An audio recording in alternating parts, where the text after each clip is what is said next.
ኦርቶዶክስ የምትከበርበት ሌላው ነገር አለ። አሁን ባለፈው በአቶ ታከለ አዲስ አበባ ከንቲባ በነበሩ ጊዜ በዜና ሁላችንም ሰምተናል።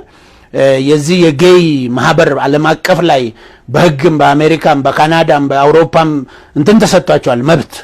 እነዚህ ግብረ ሰዶማውያን ኢትዮጵያን ለመጎብኘት እንመጣለን ያልተደፈረች ያልተሞከረች ናትና በማስን ጎበኛለን ሲሉ አንገታችን ይቆረጣል እንጂ አትገባም አሉ እስላምም ኦርቶዶክስ። ይሄንን ኦርቶዶክስ ባትሆን ማን ነው የሚከላከልልን? ጴንጤ ነው ካልክ እዛ ያለው ጴንጤ እኮ ነው ይፈቀደለት። እኛ ነው ኢቫንጀላይዝ ያደረገው ወንጌል ያመጣልን።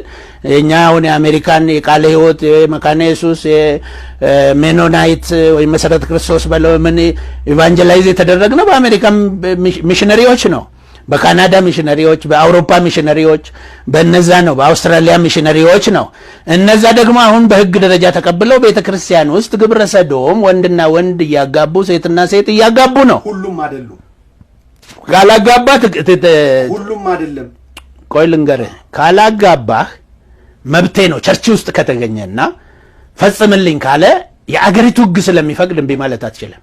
ይከስህና ያንን አላደርግም ያለውን ሰው ዘብጥያ ያወርደዋል። ሌላው ቀርቶ በሚዲያ እኮ ተነግሯል። ኬክ ወንድና ወንድ ሆነን ነው የምንጋባው። ኬኩ ላይ ስዕሉን ፎቶውን የኛን የሁለቱ ወንዶች ነው የምታደርገው አለው አንዱን ክርስቲያን።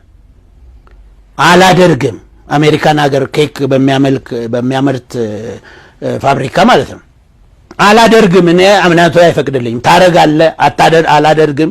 ፍርድ ቤት ወሰደው። ፍርድ ቤት ወሰነበት። ታደርጋለህ ካላደረግ ምግብ ቤቱ ህዝብ ለማገልገል ስለሆነ እነዚህ ደግሞ የህዝብ አካል ስለሆኑ ህግ ስለፈቀደላቸው ኬክ ቤቱ አገልግሎት መስጫ ድርጅቱ መዘጋት አለበት ብሎ ነው የዘጋው። ይሄ ህግ አስገድዶ ነው በህግ ደረጃ ስለተቀበሉ ማለት ነው። ሁሉም የማድረግ ግዴታ አለባቸው። እዛ ቸርች ውስጥ ከተገኘ እምቢ የማለት ህጉን የመሻር ሂዶ የሚከሳቸው ከተገኘ፣ ካልተከሰሱ ችግር የለም። ኖ ያሉ ቤተክርስቲያናትን ጭምር እኔ ስለማቅ ነው እንግዲህ በአውሮፓም በሰሜን አሜሪካም በሄድኩባቸው ሀገራቶች ውስጥ አፍሪካም ሀገሮች ይከሰሳሉ እና ይቀጣሉ። መብታቸውን ያስከበሩ በዚህ ጉዳይ ላይ ኬንያ ጭምር በኬንያ ጭምር ኬንያ ተፈቅዷል። ህግ በህግ ደረጃ ተቀምጧል። በስነ ስርዓት ያሉ እዛ የሚጠቀሙ አሉ። ኖ ያሉ ደግሞ ይሄ ህግ ባልወጣበት እንደ ኬንያ ሀገሩ እንደ ህግ ባልተቀመጠበት ችግር የለው። አውሮፓም ደግሞ ኖ ያሉ ቤተክርስቲያናት ኖ ቢሉም ይቀጣሉ አልኩ። ህጉ ያስቀጣዋል። ህጉ የሚፈቅደው ቅጣት አለ። ያን ቅጣት ተቀብሎ ተቀጥቶ ነው የሚያልፈው። ሁለተኛ ከሳሽ እስኪገኝበት። ሁለተኛ ከሳሽ አሁንም ከከሰሰ ምን ያደርጋል? አሁንም ይቀጣል።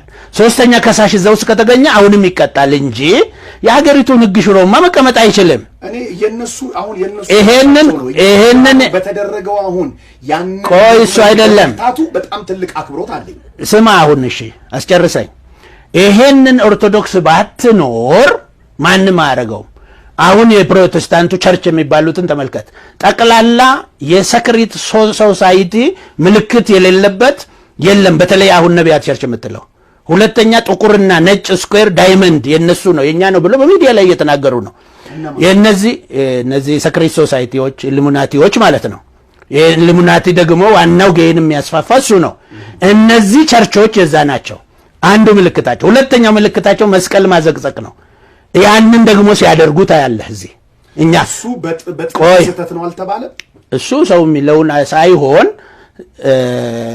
በጥልፍ ስህተት እኮ በዲዛይን አዘ ያ ሁሉ ስህተት አይፈጠርም። ይሁን በጥልፍም ስህተት ይሁን ካልተደገመ ጥሩ ነው። ሌላ በቸርቻቸው ውስጥ የለም ወይ? ሌላው መስቀል ይሸሻል ወይ ያዘቀዝቃሉ ወይ መስቀል ያጠፋሉ። አብዛኛው እነዚህ አሁን ተነሱ የምትላቸው ፈሉ የምትላቸው የመስቀል ጠላቶች ናቸው። የክርስትና ብቸኛው አርማ ሊሆን የሚችል መስቀል ነው። ክርስቶስ ደሙን ያፈሰሰበት ስራ የተሰራበት የክርስቲያን አርማ ቢባል መስቀል ነው። መስቀል በቤተ ክርስቲያናቸው ውስጥ ማድረግ የማይፈልጉ ተልኮ የተሰጣቸው ያንን የሚያራምዱ አሉ። ይሄን ሁሉ በዚህ ቢገባ እንኳን በቤንጤ ነው የሚገባ ወደፊት። ስለዚህ ኦርቶዶክስ ጠንክራ መኖሩ ይሄን ነገር ታስወግዳለች። በቤንጤ ነው ቢገባ እንኳን ገባ እኮ ያየን እኮ እየተከራከርን እኔ እኮ ከ7 ዓመት በፊት እኮ ጽፌያለሁ። እንደዚህ አይነት ቸርቾችን ጽፌያለሁ። በመጽሔት ላይ አውጥተናል እኮ ስጋታችንን ፍርሃታችንን ያንን የሚያደርጉበት ምልክቶቹን የሚያሳዩበት ንግግሮቹን የሚጋሩበት ትምህርቶቹን የሚጋሩበት ለገንዘብ ብሎ ይሁን ወይ ሳያውቁ ወይ አውቀው ሊሆን ይችላል ወይ ደግሞ ሳያውቁ ዝም ብሎ የሆነ ፋሽን ወይ ምልክት ምናምን ወስዳቸው ሊሆን ይችላል። እኔን ሁሉ ስትሮንግሊ የምትቃወም እቺ ነባር ቤተክርስቲያን ናት። ኦርቶዶክስ የምትጠላ አይደለችም። ለማህበረሰቡ የፋይበሩ እንዳይበጣጠስ ለምንድነው ይሄ ሁሉ ጦርነት የሚካሄድብን? ትግራይና ፌደራል መንግስት ብሎ የሚጣላው እኮ ትግራይና እኛ እኮ ፌደራል መንግስት እኮ አልተጣላም። እዚህ ያለው ታች ያለው ደቡብ ያለው የኢትዮጵያ ህዝብና ሰሜን ያለው የኢትዮጵያ ህዝብ እኮ አልተጣላም። የሚያጣሉ እነሱ ናቸው። ለምንድነው የሚያጣሉት? ተሸንፈው አያውቅም በዛም ጊዜ። አሁንም የማይሸነፍ አካል ይሄ ነው። ይሄንን እንፈረካክሰው ነው ለማፈረካከስ። መንግስት ለምንድነው የሚጨነቀው? በማያውቀው በምን እነሱ ሊያውቁም ላያውቁም ይችላሉ።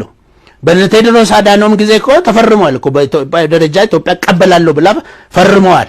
አሁን አናስገባም አክት አረጉም ያሉ ሃይማኖት ተቋማቶች ናቸው። ስለዚህ ይሄንን ሃይማኖት ተቋማት ደግሞ የማዳከሚያው ምልክቱን እያየን እኮ ነው። በነቢያቱ ቸርች መፈተሽ ትችላለህ። ነገ መስቀል የሌለበት ቸርች ፈልግ። ለምን መስቀል አላረክም ብለህ ጠይቀው። ሌላ ነገር ሊነግር ይችላል። ሌላ ሳይን አድርጓል እሱ። ለምን መስቀል ይሸሻል? አንደኛ። ሁለተኛ ለምን ያዘቀዝቃል? ሶስተኛ ለምን የነሱ ምልክቶች ዳይመንድ ለምን ጥቁርና ነጭ ጨለማ አድርጎ እዛ ውስጥ ኮከቦችን ያበራል? ይሄ ሁሉ የኛ ምልክት ነው እያሉ እኮ እነሱ እየወጡ በሶሻል ሚዲያው ላይ በእንግሊዘኛም በምንም እየተናገሩ እኮ ነው።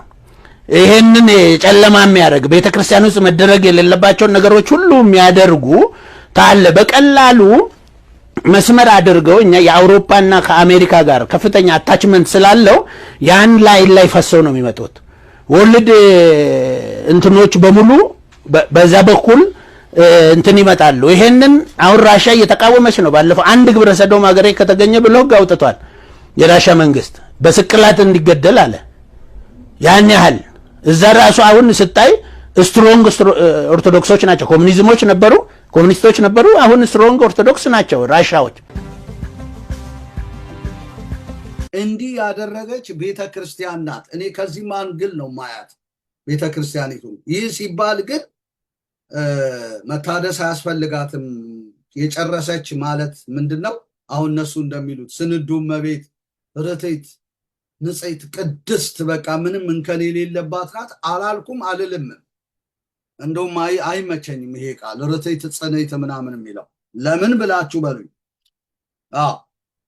ቤተክርስቲያን በምድር እስካለች ድረስ አይደለም የድነቱን ወንጌል ገፍታ ቀርቶ ማንም ርትዕት የተባለች የለችም። ዳነች የተባለችው ቤተክርስቲያን እንኳን ርትዕት አንልም፣ ጽንዕት ስንዱ አንላትም። አሁን ኢቫንጀሊካል ቸርች አሁን ኢየሱስ ያድናል ብላ ደሙን ነው የምትሰብከው። ኢየሱስ የእምነቴ መሰረት ነው፣ ሁላችንም የእምነታችን መሰረት ነው፣ በደሙ ነው የጸደቅነው። ይህንን ነው የምንሰብከው። እና እንደዛም ሆኖ እንኳን ርትዕት አይደለንም፣ ስንዱ አይደለንም።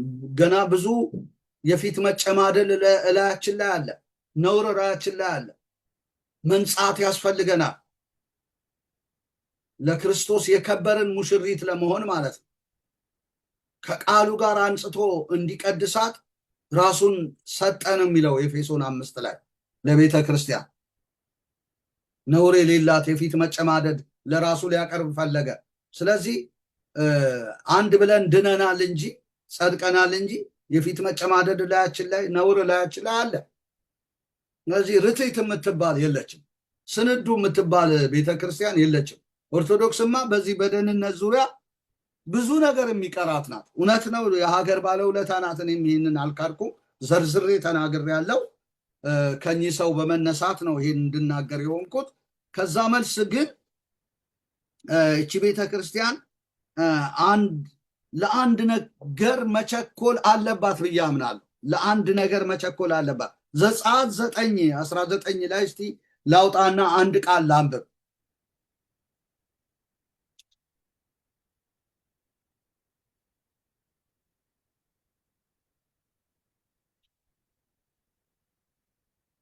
ዘጸአት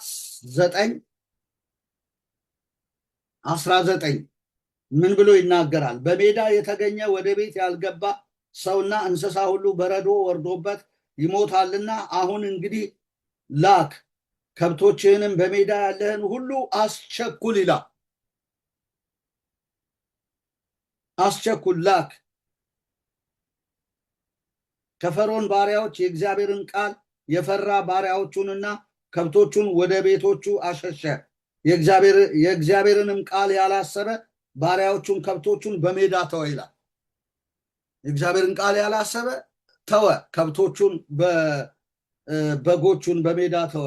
የእግዚአብሔርን ቃል ያሰበና ከፈርዖን ባሪያዎች የእግዚአብሔርን ቃል የፈራ ባሪያዎቹንና ከብቶቹን ወደ ቤቱ አሸሸ። ያንን የመጣለትን የእግዚአብሔርን ቃል ተግባራዊ በማድረግ አሸሸ ይላል። አስቸኩል ነው እንደውም የተባለው። ስለዚህ የእግዚአብሔርን ቃል ከሌላው ይልቅ የእግዚአብሔርን ቃል አሁን ይሄ ባሪያ ከፈርዖን ይልቅ ከፈርዖን ባሪያዎች የእግዚአብሔርን ቃል ነው የፈራው ከነሱ ባሪያዎች ይልቅ። ስለዚህ ይህችን ቤተክርስቲያን የእግዚአብሔርን ቃል ፈርታ የእግዚአብሔር ቃል የሚላትን ማድረግ አለባት። ማሸሽ ከሆነ ማሸሽ አለባት። በቃ የእግዚአብሔር ቃል የበላይ፣ የእግዚአብሔር ቃል ያለውን ነገር ማድረግ አለባት። ይሄ ሰው ለዚህ ነገር እንደቸኮለ ይሄ ባሪያ የእግዚአብሔርን ቃል አስቦ እንደፈጠነ እንዳስቸኮለ የእግዚአብሔርን ቃል ይሄ 66ቱ ቅዱስ መጽሐፍ የሰው ቃል አይደለም። ይሄ እኮ የፕሮቴስታንት ቃል አይደለም። ይሄ እንደው ኦርቶዶክስ ናት 66ቱን ቅዱስ መጽሐፍ አሜን ብላ ተቀብላ በእግዚአብሔር መንፈስ የተጻፈ ነው ብላ የተረከበች በመጀመሪያ ኦርቶዶክስ ናት።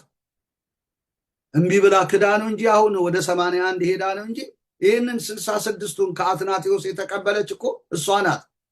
ብዙ ጊዜ ጠቅሳለሁ። አለቃ መሰረት ስማ ጽድቅ ብሔራዊ መጽሐፋቸው ላይ ይደልወን ናጽመ ቃላተ መለኮት፣ የመለኮትን ቃል ማዳመጥ ለኛ ይገባናል፣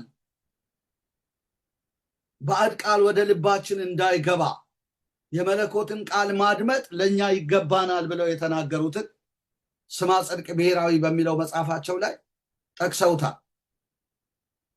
የመለኮት ቃል ነው ይሄ። በዚህ ቃል ከልዩ ልዩ ልቦለድ ድርሰቶች እንርቃለን ብለዋል። እና አትናቴዎስ ነው በፋሲካ በዓል ላይ መጽሐፍት 66 ናቸው ብሎ ደንግጎ የሰጠን። 81ን እኔ አሁን አልቀበልም። የመጀመሪያ ትክክለኛ ኦርቶዶክስ እኔ ነኝ። አልቀበልም። አዋልድን ልቀበል አልችልም። የኔ መጽሐፍ 66 ነው። ለማስጣል ነው ገድልና ድርሳንም እየጠቀስን ተረት መሆኑን የምንናገረው እንጂ 66ቱ ቅዱስ መጽሐፍ ነው የኛ መጽሐፍ፣ የኦርቶዶክሳዊት ሐዋርያዊት ቤተክርስቲያን። ከዛ ፕሮቴስታንቱም 66ቱን ቅዱስ መጽሐፍ በእግዚአብሔር መንፈስ የተጻፈ ነው ብሎ ተቀበለ ማለት ነው። ስለዚህ ከዚህ አንጻር የእግዚአብሔር ቃል ለዚች ቤተክርስቲያን የበላይ መሆን አለበት። ከማንም ይልቅ ከፈርዖን ይልቅ የእግዚአብሔር ቃል የበላይ ሆኖበት ይሄ ባሪያ ከፈርዖን ባሪያዎች የእግዚአብሔርን ቃል የፈራ ባሪያዎቹንና ከብቶቹን ወደ ቤቱ አሸሸ ይላል። በእግዚአብሔር ቃል ሊመራ ማለት ነው። አሁን እንግዲህ እስራኤላውያን ከግብፅ ባርነት ሊወጡ ነው። በምን? በእግዚአብሔር ቃል። የእግዚአብሔርን ቃል ያሰበ ባሪያዎቹንና ከብቶቹን በሜዳ ተወ ይላል።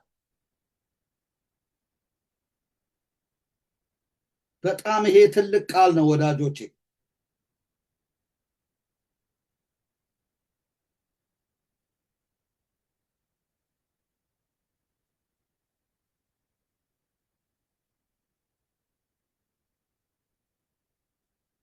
እና በሜዳ የተገኘ ወደ ቤት ያልገባ ሰውና እንስሳ ሁሉ በረዶ ወርዶበት ይሞታልና አሁን እንግዲህ ላክ፣ ከብቶችንም በሜዳ ያለህን ሁሉ አስቸኩል፣ ወደ ቤት አስገባ ነው። አስቸኩል ቃል መጥቶላቸው ነው እነዚህ ባሮች እንግዲህ።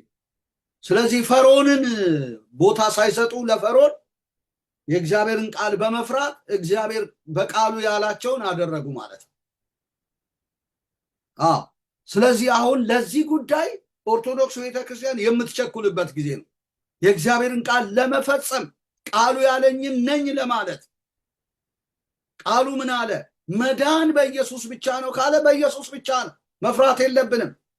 እንዲህ ድሮ ጀምሮ እኔ በጻድቃንም ነው በቅዱሳንም ነው ምን ላደርገው ነው? በዝክር አለ ለመዳን፣ ገዳም አለ ምን ላደርግ ነው? በቃ መጽሐፉ ምን አለ?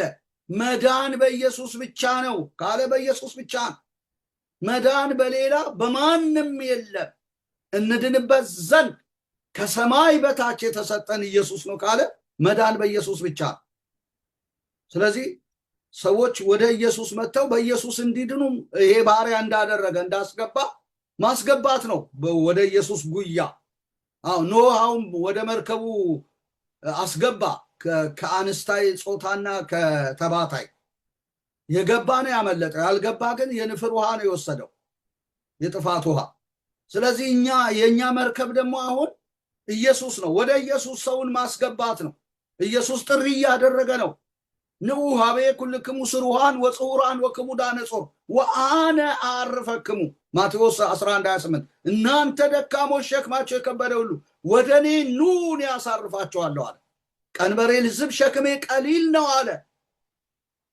የሚያሳርፍ ኢየሱስ ነው። ከሸክም ኃጢአት እኮ ትልቅ ሸክም ነው።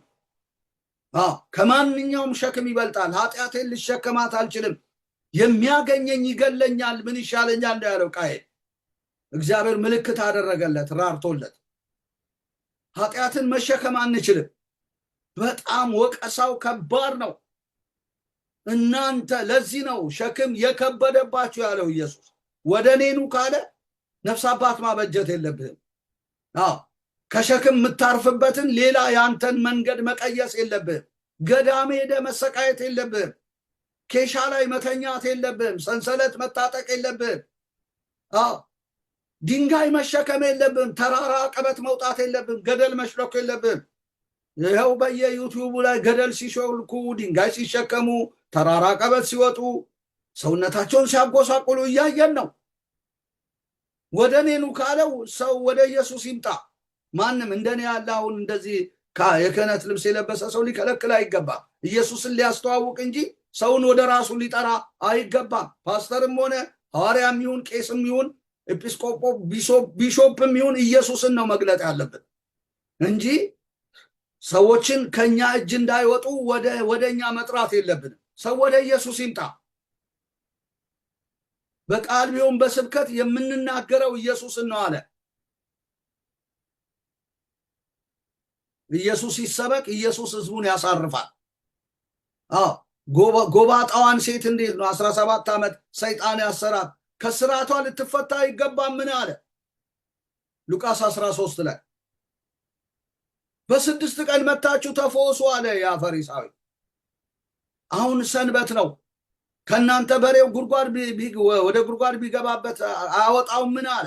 እቺ ሴት 17 ዓመት ሰይጣን ያሰራት የአብርሃም ልጅ ናት፣ ግን ታስራለች። ከስራቷ ልትፈታ አይገባም ምን አለና ፈወሳት። የተናገሩት ሁሉ አፈሩ ብሎ ይናገራል።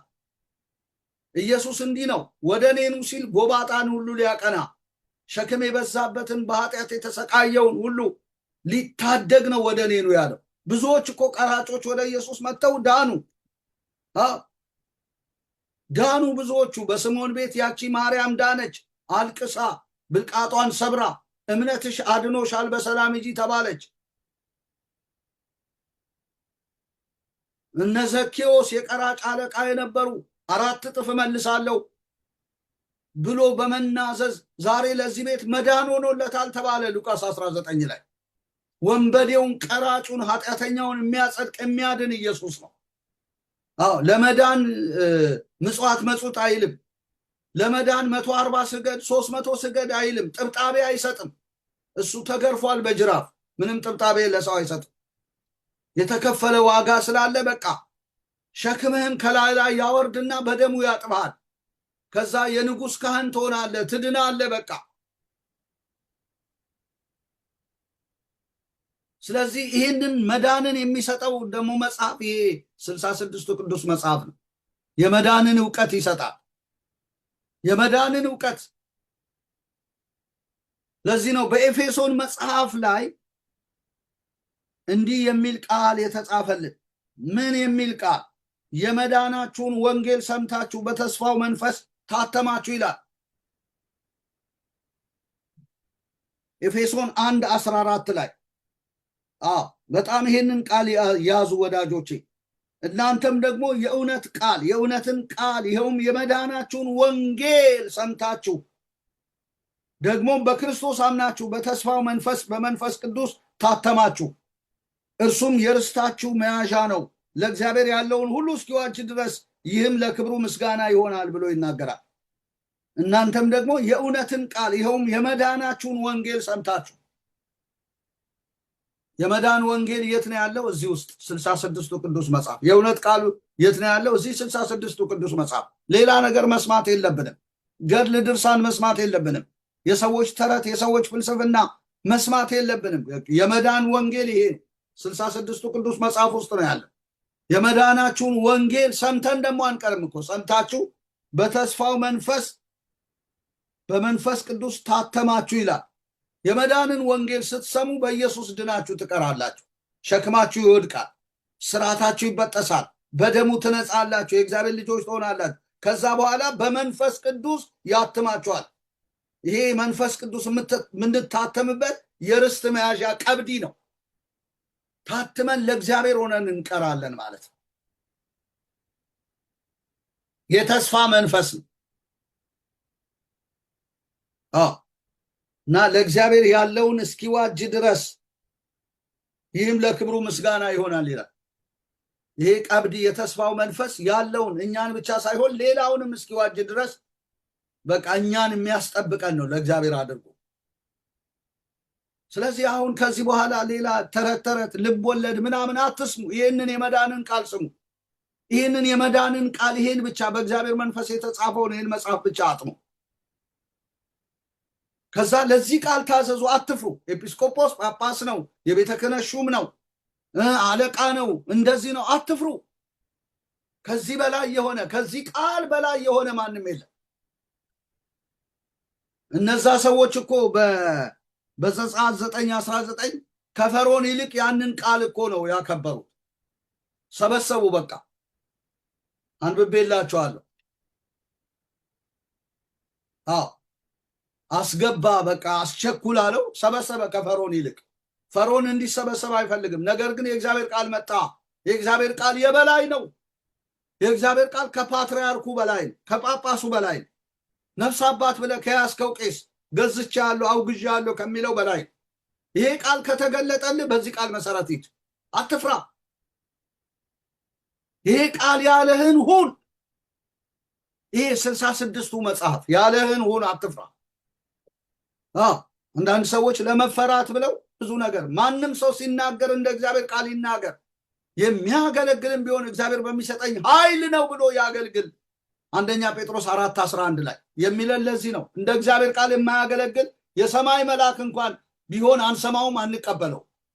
እዚህም በዳነ ማህበረሰብ ፓስተር ቢሆን ሐዋርያ ቢሆን በጣም እኔ ታዋቂ ነኝ ቢል አንቀበልም። ከቃሉ ውጭ ከተናገረ ምንም ያስፈራን ነገር የለም። ስለዚህ ኦርቶዶክሳውያን አትፍሩ።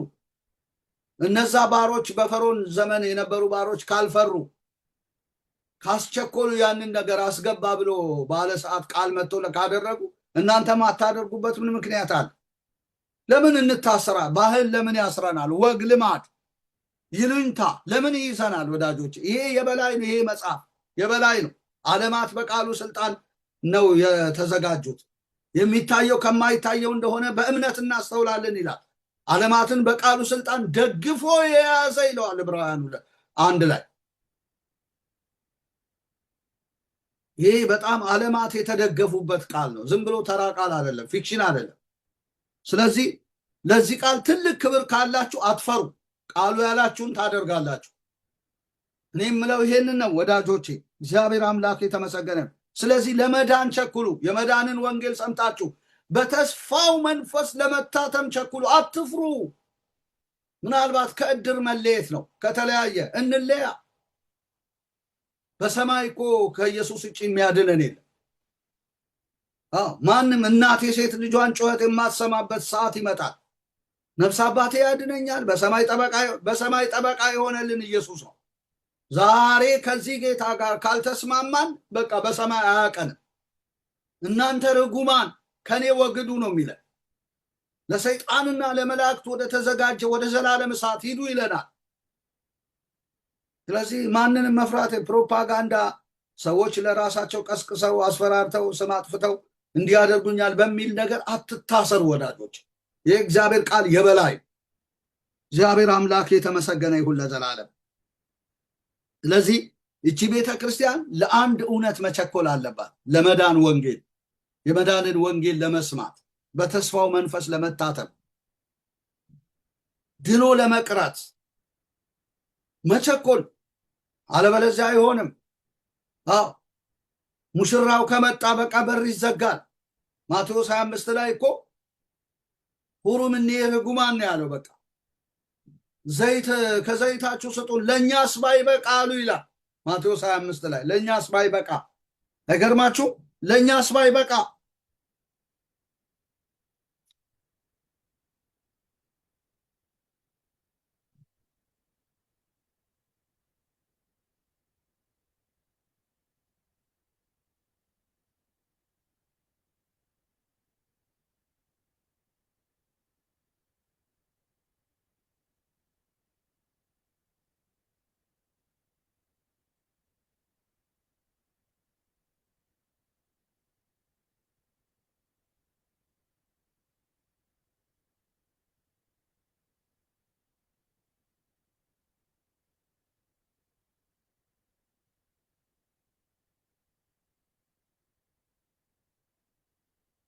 ለእኛስ ባይበቃ አሉ እነዛ ሙሽሮቹ።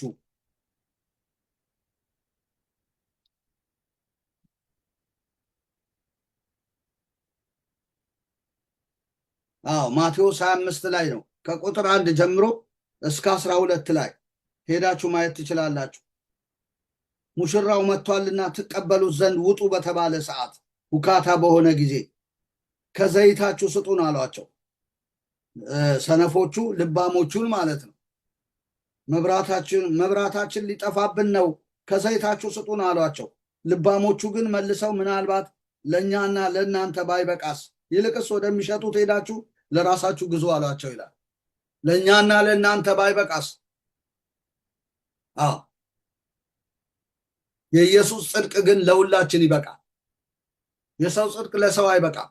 አሁን በተክልዬ ስር በአቡዬ ስር የተደገፋችሁ ሰዎች አላችሁ። በክርስቶስ ሰምራ በአርሴማ ጣጡስ የምትባልመት በእነሱ ስር በፍጡራን ስር ተደግፋችሁ እነሱ ለመዳናቸውም ራሱ በጣም አጠራጣሪ ነው። ገድሎቻቸውን ስናይ በጣም ጽዩፍ የሆኑ ጽሁፎች አሉ። እኔ ላምን ልቀበል አልችልም። ጻድቃን የሉም አላልኩም። ነገር ግን አንድ ጻድቅ የሚያሰኘውን ስራ ነው መስራት ያለበት። ከዛም መልስ ደግሞ ትምህርቶቹ ጻድቅ ያስብለዋል። ምን ትምህርት አስተምረዋል? እነዚህ ሰዎች ትክክለኛ የደህንነት ትምህርት ነው ያስተማሩ? የጸጋ መዳንን ነው የነገሩን? አይደለም። አይደለም። ተቅማጥህ እንደ ስቅለት ደም ይቆጠርልሃል የሚል እንደገና መቃብር ቤዛ ነው የሚል በተክለ ሃይማኖት ዙሪያ በጣም ነው የሚያሳዝን። መቃብር እንዴት ቤዛ ይሆናል? አያችሁ። ስለዚህ እነዚህ ተክለ ሃይማኖት ምናምን ትክክለኛ ኢየሱስን የሰበኩ አይደሉም ማለት ነው። ትምህርታቸውም እንደዚሁ ተረት ነው ማለት ነው። እና ተረት የሆነውን ሁሉ ጻድቅ ቅዱስ ብለን ልንቀበል አንችልም። ስለዚህ እውነተኛ ጻድቃን በመጽሐፉ ላይ ያሉ ናቸው። በዚህ በ66ቱ እነ ቅዱስ ጳውሎስ፣ እነ ቅዱስ ጴጥሮስ፣ እነ ቅዱስ ዮሐንስ ኢየሱስን የሰበኩ ያለን እንሰጣለን፣ በናዝሬቱ በኢየሱስም ተነሳና ተመላለስ ያሉ፣ መዳን በኢየሱስ ነው ብለው የነገሩን እነዚህ ናቸው እነ ጳውሎስ። ይህን ነው ጻድቃን ብለን እንጂ የምንለው ሁሉን ጻድቅ ብለን ልንቀበል አንችልም። እነ ጳውሎስ እነ ጴጥሮስ እንኳን ጽድቃቸው ለራሳቸው ነው። ለእኛ ሊያጋሩን ሊያካፍሉን አይችሉም። ለእኛስ ባይበቃ ነው የሚሉት። ወደሚሸጡት ሄዳችሁ ግዙ አሉ። የሰው ጽድቅ ለራሱ ነው። ለሁላችን የሚበቃ ጽድቅ ያለው ግን ማን ነው? ኢየሱስ ነው። አንዱ ስለ ሁሉ ሞተ፣ እንኪያስ ለሞተውና ለተነሳው እንጂ ለራሳቸው እንዳይኖሩ አንዱ ስለ ሁሉ ሞተ ነው የሚለው። አንዱ ኢየሱስ ስለ ሁሉ ሞቷል። ትንሣኤ ሙታን በክርስቶስ ሆኗል። ሞት በአዳም እንደሆነ ትንሣኤ ሙታን ደግሞ በክርስቶስ ሆኗል። ከዛ መልስ ደግሞ አንዱ ስለ ሁሉ ሞቷል። በእርሱ ሆነን የእግዚአብሔር ጽድቅ እንሆን ዘንድ ኃጢአት ያላወቀውን እርሱን ኃጢአት አድርጎታል። ሁለተኛ ቆሮንቶስ 5:21 ላይ በእርሱ ሆነን ነው የእግዚአብሔር ጽድቅ የሆን ነው። ስለዚህ የክርስቶስ ጽድቅ ለሁላችን ካመን ነው ማለት ነው። የሰው ጽድቅ ግን ለራሱ ነው። በነገሌ በነ ቅዱስ ገሌ በኩል ጸድቃለሁ ፍርፋሪያቸውን በልቼ ምናምን የሚባል ነገር የለም። ለእኛስ ባይበቃ ነው የሚሉት። አይደለም ሌሎች አሁን ኦርቶዶክስ የምትጠቅሳቸውን ጻድቃን ቅዱሳን ቀርቶ በመጽሐፉ ቃል ያሉ ቅዱሳን የተባሉ እነ ጴጥሮስ እንኳን ጽድቃቸው ለራሳቸው ነው፣ ለኛ አይደለም። ለኛስ ባይበቃ ነው የሚሉ ምናልባት ወንጌል ሰብከውልን ሊሆን ይችላል። ያንን የሰበኩትን ወንጌል ነው እኛ አጥንተን ምን ሰብከው እንጂ አንመካ። አዎ ጽድቃችን፣ ቅድስናችን፣ ቤዛችን ከዚህ የተነሳ ኢየሱስ ነው። አዎ መጽሐፉ ይናገራል። ጽድቃችን፣ ቅድስናችን፣ ቤዛችን ነው ይላል። ሰውን ጽድቃችን፣ ቅድስናችን፣ ቤዛችን አንለው። አዎ መላእክትን ጽድቃችን፣ ቅድስናችን፣ ቤዛችን ናቸው አንላቸው። ክርስቶስ ግን ጽድቃችን ነው፣ ቅድስናችን ነው፣ ቤዛችን ነው። የሚመካ በጌታ ይመካ ነው የሚለው። አዎ የሚመካ በእግዚአብሔር ይመካ። አንደኛ ቆሮንቶስ ምዕራፍ 1 ቁጥር 29 እና 30 ስጋን የለበሰ ሁሉ በእግዚአብሔር ፊት እንዳይመካ ነገር ግን የሚመካ በእግዚአብሔር ይመካ ተብሎ እንደተጻፈው ይሆን ዘንድ ከእግዚአብሔር ዘንድ ጥበብና ጽድቅ ቅድስናም ቤዛነትን በተደረገልን በክርስቶስ ኢየሱስ የሆናችሁ ከእርሱ ነው ይላል። ስለዚህ ክርስቶስ ኢየሱስ ጽድቃችን ነው፣ ቤዛችን ነው፣ ቅድስናችን። ሰው ቅድስና ሊሆነን አይችልም፣ ቤዛ ሊሆነን አይችልም።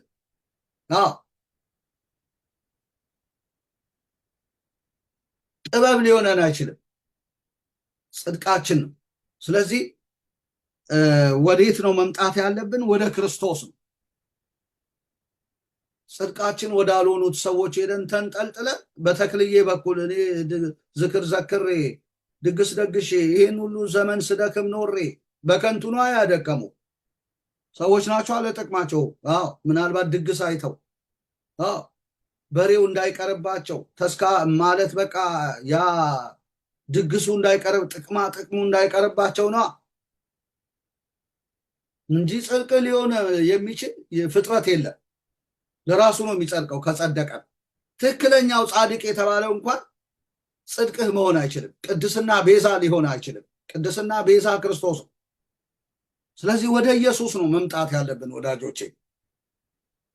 ጽድቃችን ወደ ሆነው፣ ቅድስናችን ወደ ሆነው፣ ቤዛችን በእርሱ ሆነን የእግዚአብሔር ጽድቅ ወደ ሆንበት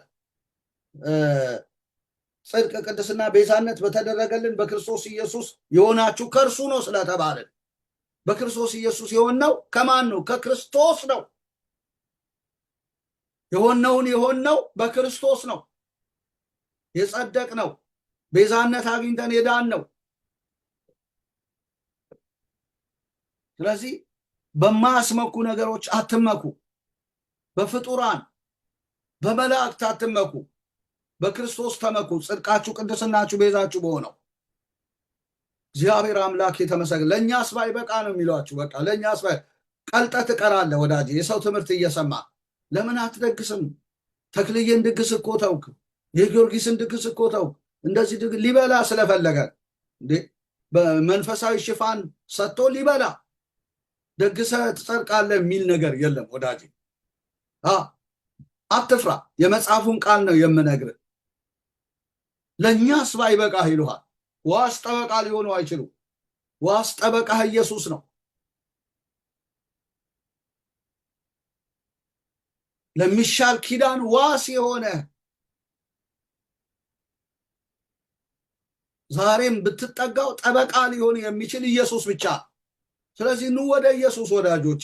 ደሙን አፍስሶላችኋል። እሱ ስሬትን ሰጥቷችኋል። የሚበቃ ጽድቅ አካፍሎናል ኢየሱስ። አይደለም ለእናንተ ዓለሙ ሁሉ ወደ እርሱ ቢመጣ ጽድቁ ይበቃል። አንዱ ስለ ሁሉ ስለሞተ በእርሱ ሆነን የእግዚአብሔር ጽድቅ ሆነን ስለተቆጠረ የፈሰሰው ደም ለዓለም ሁሉ ስሬትን ያመጣል። ይበቃል ለሁሉ የክርስቶስ ጽድቅ። ወደ እኔ የመጣውን ወደ ውጭ አላወጣውም ያለው ለዚህ ነው። ኑ ወደ ኢየሱስ እንጂ ወደ ውጭ አትወጡ። እግዚአብሔር የተመሰገነ። አለበለዚያ ለእኛስ ባይበቃ ይልሃል። በቃ እማያተርፍን ጻድቅ ቅዱስ ብለህ ብትጠለል ሊሆን አይችልም። በቃ ለእኔስ ባይበቃ ቢልህስ የሚበቃ ጽድቅ የሰጠን ኢየሱስ ነው። ከኛ አልፎ ትውልድን ይጠራል። የክርስቶስ ጽድቅ ለማትረፍ ለማዳን ማለት ነው። እግዚአብሔር አምላክ የተባረከና የተመሰገነ ይሁን። ስለዚህ ይህንን ነው ኦርቶዶክሳዊት ቤተክርስቲያን በዋነኝነት መቀበል ያለባት፣ ማስቸኮል ያለባት። ከዛም መልስ ደግሞ አንዲት ነገር ጎደለ አለው ፈሪሳዊውን። ማርቆስ 10:21ን በወስዳችሁ አንድ ባለጠጋ የነበረ ሰው ባነሳው ጥያቄ ነው። ሉቃስ 18:22ን ላንብብላችሁ።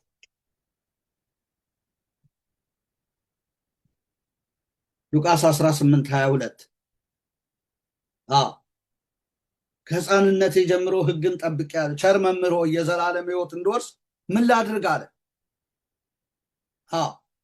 የዘላለም ሕይወት እንድትወርስ ከፈለክ አታመንዝር፣ አትግደል፣ 10ሩን ትእዛዝ ጠብቅ፣ አክብር አለው።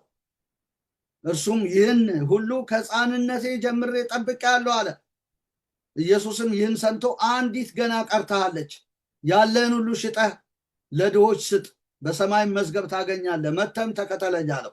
እሱ ግን ሰምቶ እጅግ ባለጠጋ ነበርና ብዙ አዘነ። ኢየሱስም ብዙ እንዳዘነ አይቶ ገንዘብ ላላቸው ወደ እግዚአብሔር መንግሥት መግባት እንዴት ጭንቅ ይሆናል፣ ባለጠጋ ወደ እግዚአብሔር መንግሥት ከሚገባ ይልቅ ግመል በመርፌ ቀዳዳ ቢሾልክ ይቀላል አለ ብሎ ይናገራል። የሰሙትም እንኪያስ ማን ሊድን ይችላል አሉ። እርሱ ግን በሰው ዘንድ የማይቻል በእግዚአብሔር ዘንድ ይቻላል። ስለተቻለ እኮ ነው ሽጠህናና ተከተለኝ አለው። ምን ማለት ነው? ሀብት አያስፈልግም፣ ገንዘብ አያስፈልግም እያለው አይደለም እኮ። ዋናህ እኔ ነኝ፣ እኔን አስቀድመኝ ነው። እኔን ተከተለኝ፣ እኔን አስቀድም። ገንዘብ ሀብት ከኔ ሊያርቅህ አይገባም፣ እኔን አስቀድም ለማለት ነው እንጂ ገንዘብ አይኖረ ለማለት አይደለም። ይሄ ሰው ግን ምን በለጠበት? ገንዘብ በለጠበት። ገንዘብ አይበልጥብንም፣ የሚበልጥብን ኢየሱስ ነው። ና ተከተለኝ ሲል እኮ ሊያድንህ ነው። በእግዚአብሔር ዘንድ ስለተቻለ ነው ድህነት በኢየሱስ እንደሆነ ተችሏል። በቃ በራሳችን ያልቻልነውን ችለን ያላመጣነውን ድህነት፣ ወድቀን ተነስተን ያላመጣነውን ድህነት ኢየሱስ ሰጠን። በእግዚአብሔር ዘንድ ተቻለ ደህንነት። በኢየሱስ ስራ በኩል የእግዚአብሔር ልጆች ሆንን። በእርሱ ስራ ሁላችን በአንድ መንፈስ ወደ አብ መግባት አለን ይላል ኤፌሶን 2:18። በክርስቶስ ስራ በኩል ተቀበለን እግዚአብሔር፣ በጸጋው ተቀበለን። ጸጋው በእምነት አድኗቸዋል፣ ማንም እንዳይመካ ከስራ አይደለም። በጸጋው የራሱ ልጆች አደረገን፣ ተቀበለን። እርሱ በሰራው ስራ የእግዚአብሔር ልጆች ሆነን ተቆጠርን። በሰው ዘንድ አይቻልም፣ ይሄ በእግዚአብሔር ዘንድ ይቻላል። ስለዚህ ለመከተል መዳን ነው። በመጀመሪያ መዳን ድነናል ወይ?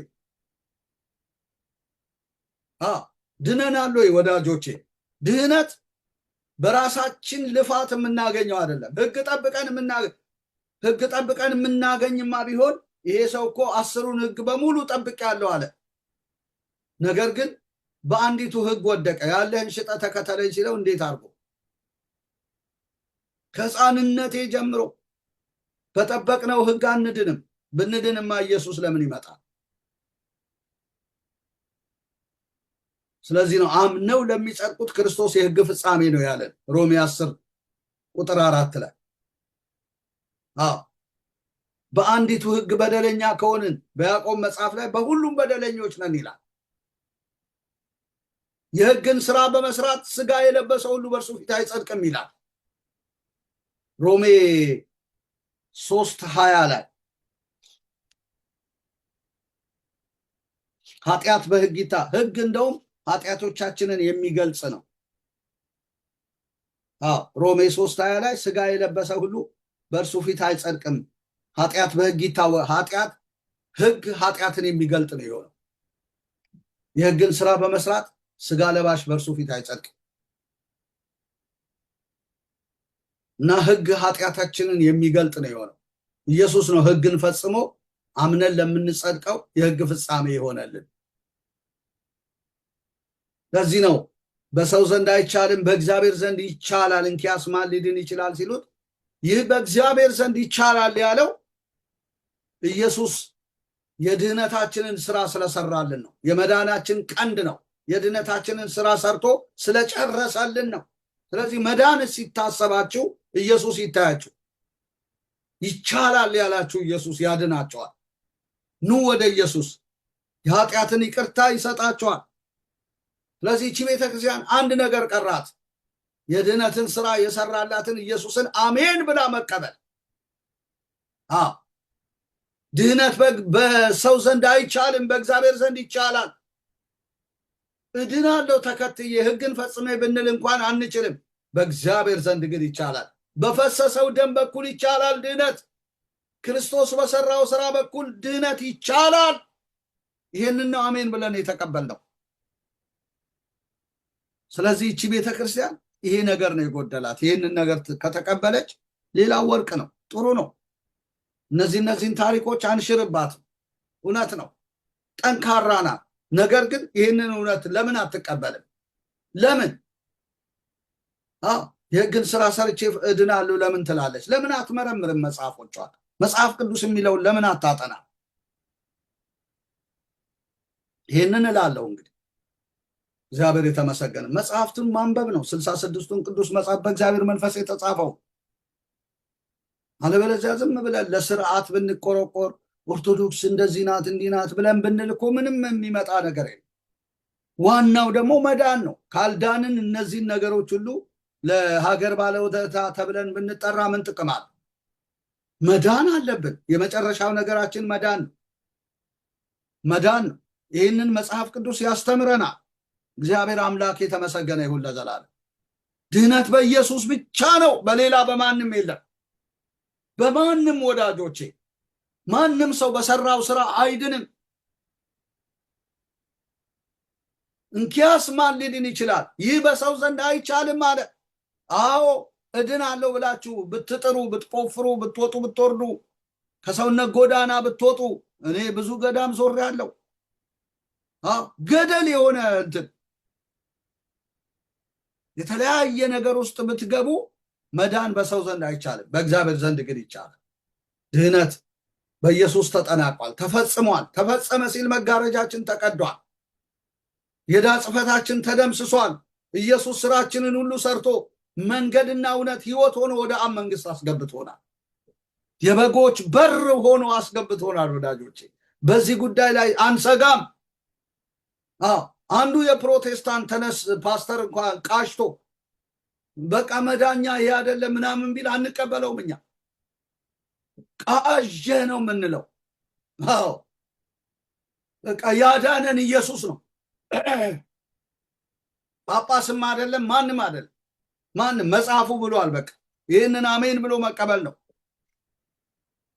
ኦርቶዶክስነትን የሚነጥቅ የለም። ይህንን አሜን ብለህ ከተቀበልክ በቃ ከዚህ ከጥሩ ታሪክ ጋር ይህንን አያይዘ ወንጌል ብትሰብክ በቃ ትልቅ ነገር ነው የሚሆነው።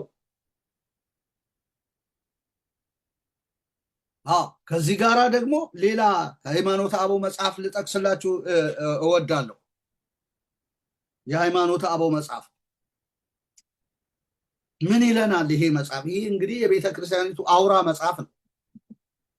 እኔ ጋር አለ የተለያዩ የኦርቶዶክስ ቤተክርስቲያን መጽሐፍ። እኔ ቤተክርስቲያኔ ናት ኦርቶዶክስ። ለምን እሷን ነው የማገለግለው? አገለግላለሁ። አይደለህ የሚለኝ እሱ አይደለም። ያደግኩባት ቆሎ ቆርጥሜ በውድቀት ማለት በመውጣት በመውረድ በተለያየ ነገር በብዙ ውጣ ውረድ ውስጥ አልፌ እዚህ የደረስኩት በዚች ቤተክርስቲያን እንትን ነው። አልለውጥም። እውነትን ግን አስተምራለሁ። እውነትን ለሕዝቤ አስተምራለሁ። ሸክም አለኝ። ስለዚህ ይሄ የቤተክርስቲያኒቱ አውራ መጽሐፍ ነው፣ ሃይማኖተ አበው የአባቶች መጽሐፍ። እዚህ ላይ ምን ይላል? ከወንጌሉ ጋር ያልተጣላ እውነት እናገኛለን። እሱን ላሳያችሁ ፈልጋለሁ። ብዙ ጊዜ አሳያለሁ። ላሳያችሁ። ክብር ለእግዚአብሔር ይሁን። ኢየሱስ ክርስቶስን በተመለከተ እንዲህ ብሎ ይለዋል። አዳኛችን እሱ ብቻ እንደሆነ ይናገራል። መዳን በሌላ በማንም የለም ስንል አዳኛችን እንደሆነ ይናገራል።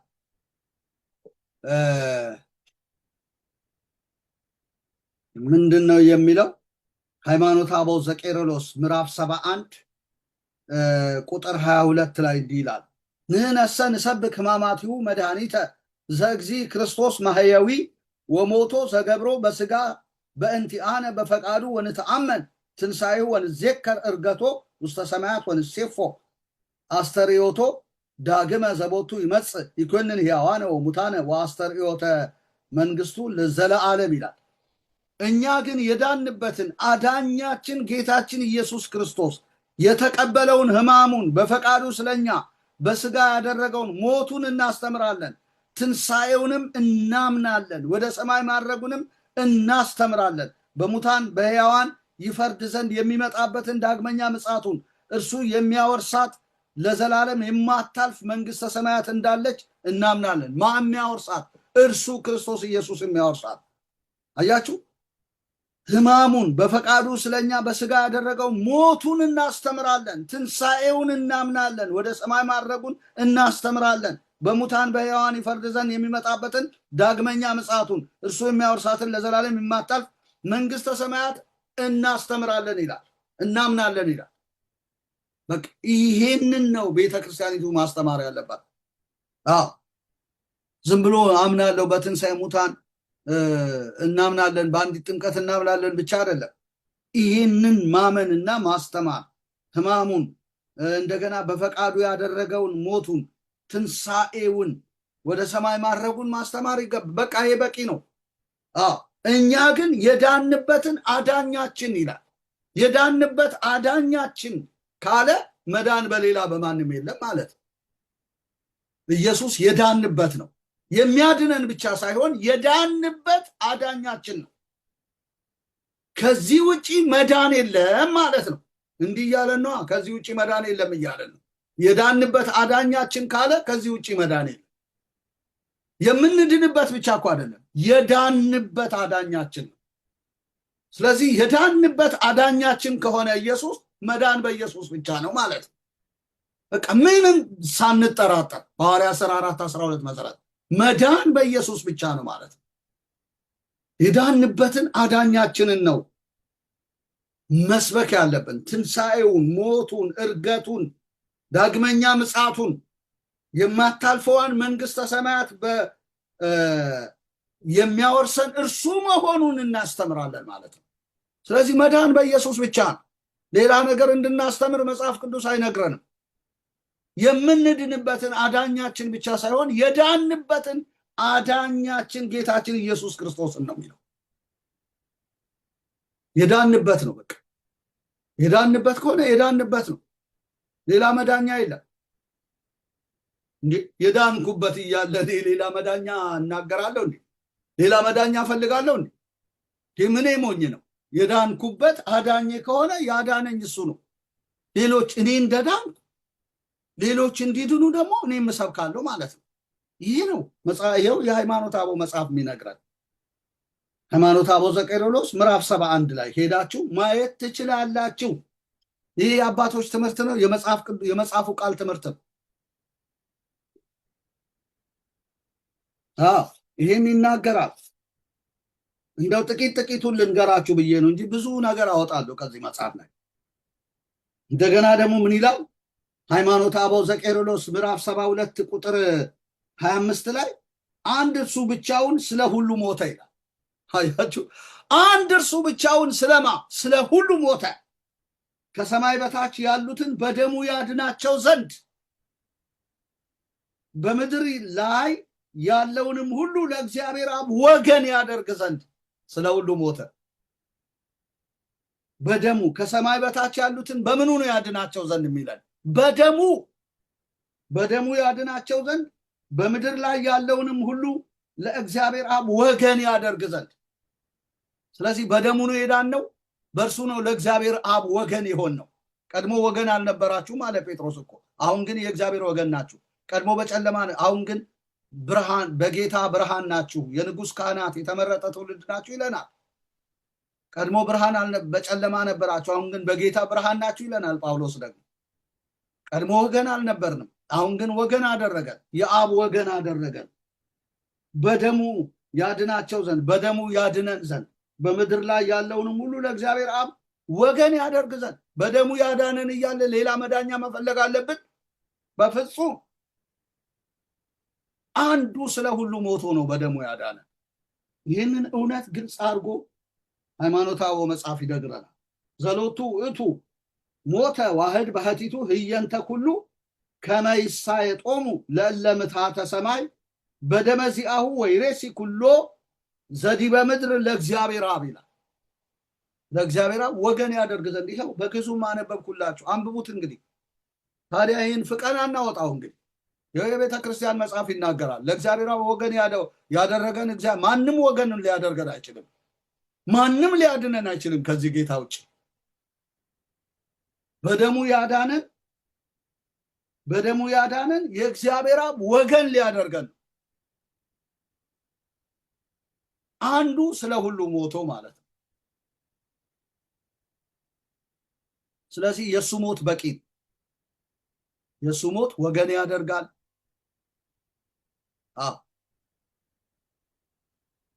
ደሙ ወገን ያደርጋናል፣ የአብ ወገን። ታዲያ አይበቃንም እንዴ? አንዴ ድንግል ማርያም፣ አንዴ ክርስቶስ ሰምራ፣ አንዴ አርሴማ፣ አንዴ ምናምን እያልን ያልሆኑ ሰዎች ጋር ዝም ብሎ መዋጠጥ አግባብ አይደለም። ይሄው ቁልጭ አድርጋች ቤተክርስቲያን ይህንን እውነት ነግራናለች። እግዚአብሔር አምላክ የተባረከና የተመሰገነ ይሁን። እንደገና ደግሞ ሁሌ የምጠቅሰው ጥቅስ ነው። ሃይማኖተ አበው ዘቄርሎስ ምዕራፍ 77 ቁጥር 13 ላይ ወኢሳይያስኒ ነቢይ ቤ አኮ ውእቱ መተንብል ወኢመላክ አላ ለሊሁ እግዚእ ዘመጽአ ወአድኀነነ ወያድኀነነ በደመ ነኪር ወኢ በሞተ ብእሲ አላ በደሙ ባሕቲቱ ወአኮ ውእቱ ዘካልእ ዘበእንተዝ ነገረ ጠቢብ ጳውሎስ ህልወ ዘከመ ይደሉ ይላል። ምን ማለት ነው? ነቢዩ ኢሳይያስ ሰው ሆኖ ያዳነን እርሱ ራሱ እግዚአብሔር ነው አለ። ነቢዩ ኢሳይያስ ነው እንግዲህ ሰው ሆኖ ያዳነን እርሱ ራሱ እግዚአብሔር ነው እንጂ አማላጅ ወይም መልአክ አይደለም። ይኸው ይቁረጥልን እንግዲህ አማላጅ ወይም መልአክ አይደለም። ሰው ሆኖ ያዳነን ራሱ እርሱ ነው እንጂ ነው የሚለው። ራሱ እግዚአብሔር ነው እንጂ አማላጅ ወይም መልአክ አይደለም። በባዕድ ደም በሩቅ ብእሲ ሞት አላዳነንም አለ። የባዕድ ደም የሩቅ ብእሲ ሞት እኛን አያድነንም። በባዕድ ደም በሩቅ ብእሲ ሞት አላዳነን። በደህንነት ዙሪያ የምናስገባው የባዕድ ደም የሩቅ ብእሲ ሞት የለም። ሁሉ ለራሱ ነው የሞተው። አላዳነን፣ ራሱ በደሙ አዳነን እንጂ የሌላ ደም አይደለም። ስለዚህም ጠቢብ ጳውሎስ እውነቱን በሚገባ ተናገረ ብሎ ኢሳይያስ 63:9 ዕብራውያን 2:10 ጠቀሰልን ማለት ነው። ኢሳይያስ 63:9 በቀደመ ፍቅሩ አንስቶ ተሸከማቸው፣ በፍቅሩና በርኅራኄው ተቤዣቸው ነው። ፍቅሩና ርኅራኄው የእርሱ ፍቅርና ርኅራኄ ተገልጦ የተቤዣል። በቀደመው ዘመን አንስቶ የተሸከመን እሱ ብቻ ነው። ሌላ መዳኛ የለም ወዳጄ። ከነቀሚሳችን ሌላ ሰፈር ውስጥ እንዳንገኝ ወዳጆቼ፣ ዛሬ ከዚህ ቃል ጋር አንስማማ። በፍቅሩና በርኅራኄው አድኖን በቀደመው ዘመን አንስቶ ተሸክሞን ይህንን የመዳንን ስራ ለፍጡር እንስጥ፣ ለመልአክ እንስጥ። በመልአክ አልዳንክም እያለ በሩቅ ብእሲ ሞት አልዳንክም እያለ እንዴት መልአክን ጣልቃ ታስገባለህ? ሩቅ ብእሲን ለምን ጣልቃ ታስገባለህ? ራሱ በደሙ አድኖህ። ይኸው እንዲህ አድርጋች ቤተክርስቲያን ተናግራለች። ምንም አንነቃነቅም ወዳጆች። አንድ መዝሙር አለ፣ አንነቃነቅም እንቆማለን፣ መሰረታችን አለቱ ኢየሱስ ክንደ ብርቱ የሚል መዝሙር። አንነቃነቅ፣ ከዚህ እውነት አንነቃነቅ። ሞት ቢመጣ ይህንን ይናገራል። እንግዲህ እኔ አይደለ የተናገርኩት፣ ሄዳችሁ ማንበብ ትችላላችሁ። እንደገና ሃይማኖተ አበው ዘቄርሎስ ምዕራፍ 79 ቁጥር 8 ላይ ወተሳየጠነ በደመ ባሕቲቱ ኩሉ እለመትተ ሰማይ ሶበሰ ውእቱ ብእሲ ሩቅ እምነ መለኮት መኑ እምክህለ ይበል ኩሉ እያለ ይናገራል። ከሰማይ በታች ያለነውን ሁሉ በብቻው ደም አዳነን ይላል። በምኑ ደም? በብቻው ደም። እግዚአብሔር የተመሰገነ ይሁን። ወተሳየጠነ በደመ ባሕቲቱ ማለት ነው። በብቻው ደም አዳነን፣ ከሰማይ በታች ያለነው። ስለዚህ የዳንከው በደም ነው፣ በብቻው ደም። በማን? በክርስቶስ። ድህነት ሲታሰብ የፈሰሰው ደም ይታይ። ይኸው የቤተ ክርስቲያን መጽሐፍ። እኔ አላልኩ፣ የቤተ ክርስቲያን መጽሐፍ በብቻው ደም አዳነን። ከሰማይ በታች ያለነውን ነው የሚለው። በቅዱስ ገብርኤል አዳነን ይላል፣ በአርሴማ አዳነን ይላል፣ በክርስቶስ ሰምራ አዳነን ይላል፣ በብቻው ደም አዳነን ነው የሚለው። በብቻው ደም እንዲህ ብሎ እንቅጩን ይነግረናል ሃይማኖተ አበው። በብቻው ደም አዳነን። ለዚህ ነው በሮሜ መጽሐፍ ላይ እንግዲህ በደሙ ከጸደቅን ብሎ መጽሐፍ ቅዱስ የሚነግራል። በእርሱ ከቁጣው እንድናለን ይላል። ላንብብላችሁ። እግዚአብሔር የተመሰገነ ይሁን ለዘላለም። እንግዲህ በደሙ ከጸደቅን በእርሱ ከቁጣው እንድናለን።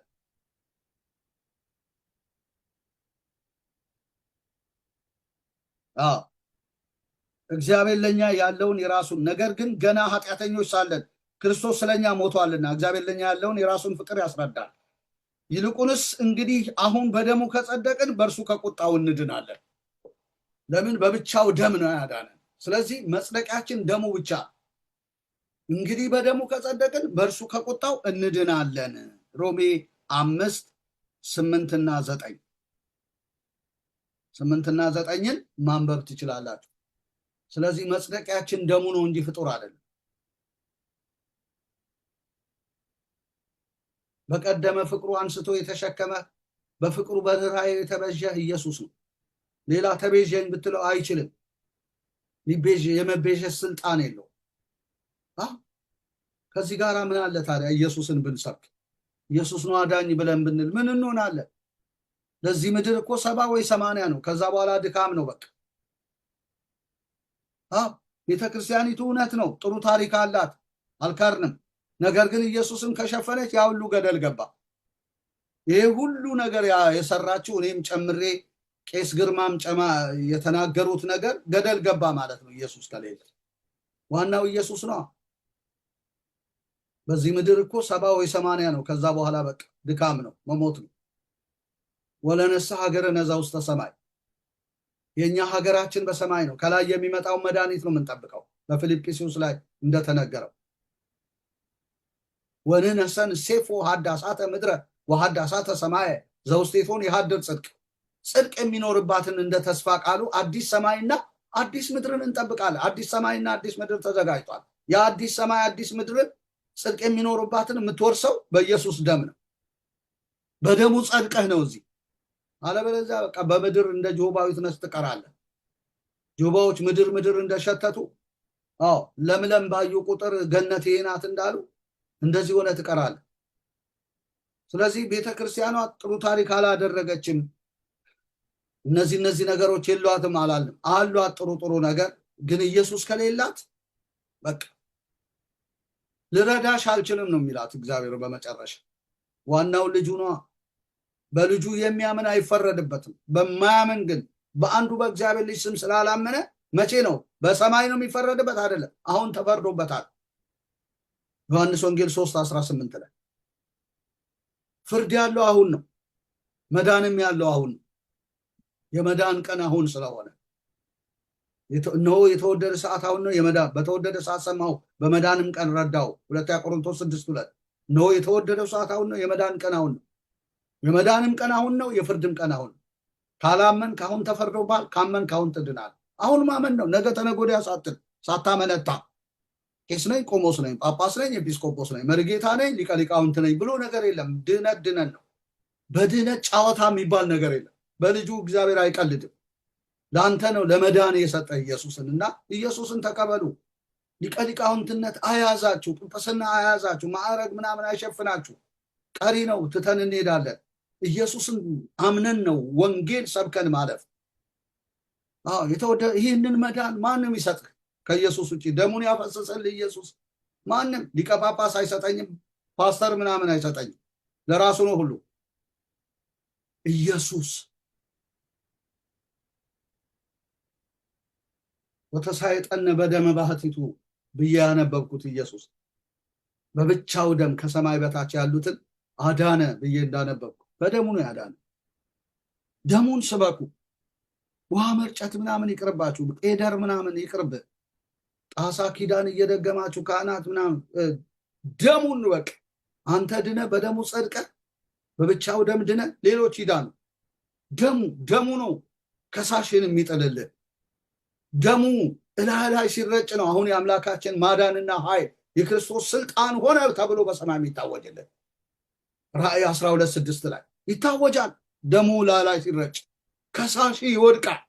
አየ ዋስትና ነው ደሙ፣ የክርስቶስ ደም መጽደቂያ፣ የጸደቅበት። ካልጸደቅ ምንም ፊደል ቀርጻ ነበረ እንዲህ ታሪክ አርጋ ነበረ ብለህ ብትል ታሪክ ሆኖ ነው የሚቀረው። በቃ አትታለሉ ወዳጆች፣ አትታለሉ። መጽሐፉ የሚለውን የአባቶች መጽሐፍ ከዚህ ጋር ከመጽሐፍ ቅዱስ ጋር በንጽጽር የቀረበው ይሄ መጽሐፍ የሚለውን ሁሉ እዩ። ለምንድን ነው ይሄን መጽሐፍ መጠቅሰው? ይሄ እኮ በቂ ነው። ነገር ግን አባቶች በጥንተ ትምህርታቸው ይህንን አስተምረዋል። እውነት እቺ ቤተክርስቲያን ጥንተ መሰረቷ ትምህርቷ ይሄ ነው። ማንም ካህን መጥቶ ሊያወራኝ ይችላል፣ ሊያናግረኝ። ይሄ ነው ትምህርቷ። ስለዚህ ይሄ ትምህርቷ ከሆነ ለምን ይህንን እውነት ለህዝባችን አንገልጥ? ለምን ተሐድሶ ብናደርግ ምንድነው ነው? ይህንን ነው ልል የምፈልገው። እግዚአብሔር ይባርካችሁ። በዚህ እውነት ተጠቀሙና ወደ ጌታ ማዳን ነው። ኢየሱስ ያድናል። ክብር ለእግዚአብሔር ይሁን። ቄስ ግርማንም እግዚአብሔር ይባርኮት ልላቸው ፈልጋለሁ። ከዚሁ ጋር ግን ይሄን ደግሞ እንዲጨምሩ ይሄንን እውነት ደግሞ እርሶም ይናገሩ። እንደው ዝም ብለው ኦርቶዶክስን አሞግሰው ከቀሩ ህዝቡ ወደ መዳን አይመጣም። እንዲሰርተን እንዲያርገን ብሎ ይላል፣ ይቀራል። በቃ ነፍሱ ካልዳነች ምን ዋጋ አለው? ያ ክሬዲት ሆኖ ሊቆጠር በሰማይ አይችልም። የኢየሱስን ደም ካልተቀበሉ ለስሬቴ ለምህረቴ ካላሉ ቀረ በቃ ያ ሁሉ ታሪክ። ለዚህ የኛም ጥያቄ ይሄ ነው። እውነት ነው፣ ጥሩ ነገር አድርጋለች። ነገር ግን ኢየሱስን ደግሞ አሁን ላይ አክቲቭ ታድርግ፣ በህይወቷ ትቀበል። እያንዳንዱ ካህን ይህንን እውነት አምኖ ይስበክ ጌታ። ይህንን ነው ምለው። ተባረኩ። ይህን መልእክት የሰማችሁ ወገኖች ለብዙዎች እባካችሁ ሼር አድርጉልኝ። ጌታ ዘመናችሁን ይባርክ። በጣም ነው መወዳችሁ ማከብራችሁ። ለዚህ ሚኒስትሪ ጸልዩ፣ ለዚህ አገልግሎት ጸልዩ። አብረን የእግዚአብሔርን መንግስት እናስፋ እላለሁ። ዘመናችሁ ይባረክ። ሰላም ሁኑልኝ።